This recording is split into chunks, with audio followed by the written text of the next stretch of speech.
Hello हजुर, यो म अहिले जलबिनाको अगाडि मञ्जुश्रीले काटेको पहाड जहाँ कि उपत्यकाको सबै पानी आउने एउटै मात्रै स्थानमा आइपुगेको छु।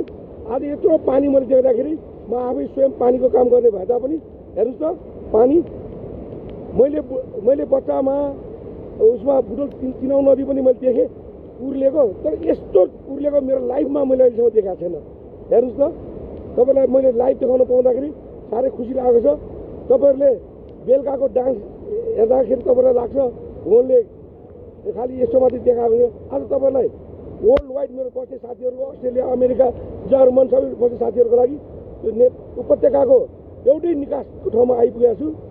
यो तपाईँहरूको देखाउनको लागि अहिले पनि एकदम पानी परेको छ। हेर्ने दर्शकहरू टन्नै हेर्नुहोस् त, जलविनायक त्यहाँ अगाडिको जलविनायक हो। अहिले बल्ल फेसबुकले चाहिँ लाइभ गर्न दियो। अघि लाइभ गर्दाखेरि उसले 20 सेकेन्डभन्दा बढी चाहिँ दिएको थिएन। सायद यो पनि बल्ल ल